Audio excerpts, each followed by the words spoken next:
pergunta de número 12. Tem que ensinar a criança a ser independente, mas sempre com a nossa supervisão. É isso, né? Sim, tá certo, tá? As crianças têm que desenvolver essa autonomia para se sentirem mais seguras e isso é muito importante para eles. Pais que são muito protetores criam crianças inseguras ou que se sentem incapazes.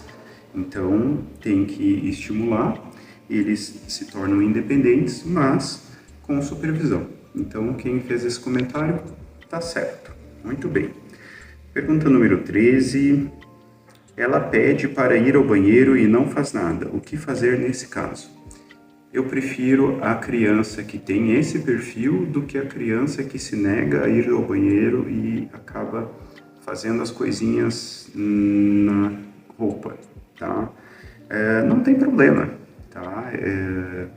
No começo do controle dos esfíncteres, a criança não tem absoluta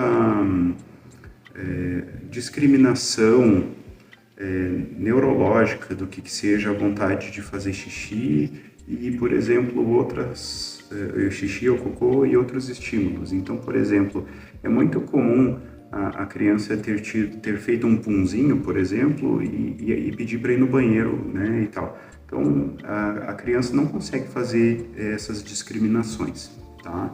Então, continue levando seu filho ou a sua filha para o banheiro tantas vezes quanto for necessário e vai dialogando, dessa vez não precisou, mas não tem problema, a hora que precisar a gente volta. Então, não tem problema, tá? Com quantos anos a criança fala corretamente? Olha, também é uma pergunta, seria mais adequado para uma fonoaudióloga estar respondendo, mas assim, eu arrisco responder que até os 5 anos, mais ou menos, 4, 5 anos, a criança tem que falar já assim, de forma bem clara e sem muitos erros, tá? E quando eu digo 4 ou 5 anos, é numa finalização de um processo, não ainda com muitas trocas ou dificuldades na fala, tá? Seria para as últimas correções, digamos assim, tá? Muito bem, pessoal. Agora temos as duas últimas perguntas. Tivemos uma pergunta no próprio YouTube e ela foi também comentada por uma outra pessoa que também queria alguma orientação nesse sentido. E ela diz respeito da transição do berço para a cama e querer ir na cama dos pais. Bom, então vamos lá. Primeira coisa que vocês precisam saber. Em essência, essa criança, ela nunca deveria ter estado na cama dos pais em nenhuma fase do desenvolvimento da criança, tá? Então, assim, a criança não nasce com essa necessidade imperiosa de que tenha que dormir juntamente aos pais. Eu vejo muitos pais que erram nesse sentido. A criança vai engasgar, não sei o que, as coisas mais trágicas e cabeludas passam na cabeça desses pais, e não é assim que acontece, tá? Então, a primeira coisa é que a criança tem que ter um espaço reservado para ela, assim como os pais também têm um espaço reservado para eles. Na transição do berço para a cama, a minha orientação para vocês é que vocês falem sobre o desenvolvimento dessa criança, que vocês possam falar, olha, agora você já está mais grandinho, você já é uma criança maior, veja quanta coisa você já é capaz de fazer, você já não é mais um bebê, então agora, ao invés do seu bercinho, você vai ter a sua cama, isso vai ser legal, porque você está crescendo, então tem que levar para esse lado, né, para essa criança observar que isso faz parte da naturalidade do desenvolvimento dela.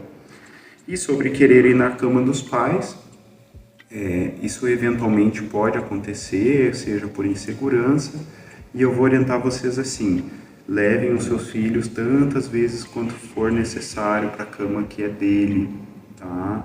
Porque essas coisas, se a gente acolhe a criança, a gente acaba desorganizando e aí fica cada vez mais difícil, então entenda que você não está fazendo nenhum mal para o seu filho ou para a sua filha fazendo isso, não está criando nenhum trauma.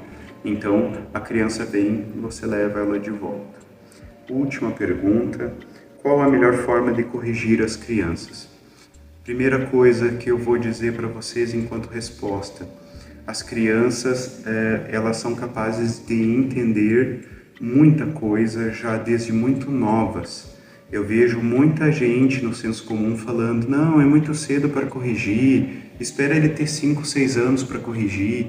Gente, não tem nada disso. A partir do momento que a criança já está fazendo alguma coisa que soe perigosa ou inadequada, ela já tem que ser corrigida, tá?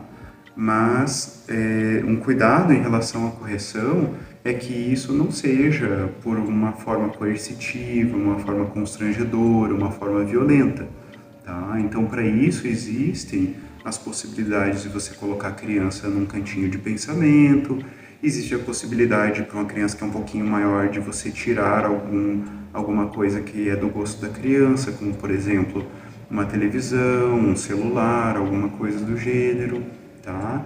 E é lógico, sempre, gente, sempre, muito diálogo, né? Que a criança possa refletir e entender o que ela está fazendo errado e que ela possa, de alguma forma, reparar isso, né? Pedir desculpas aos pais, aos familiares, aos irmãozinhos, né?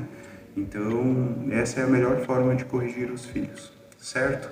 Eu agradeço o Departamento Municipal de Educação pelo convite, agradeço também a Ediclé, que está aqui nesse momento filmando, agradeço a participação de vocês, os pais, e eu deixo um grande abraço, que vocês sejam muito felizes no exercício da paternagem e da maternagem. Um abraço a todos vocês, tudo de bom e até um outro dia, tá? Tudo de bom.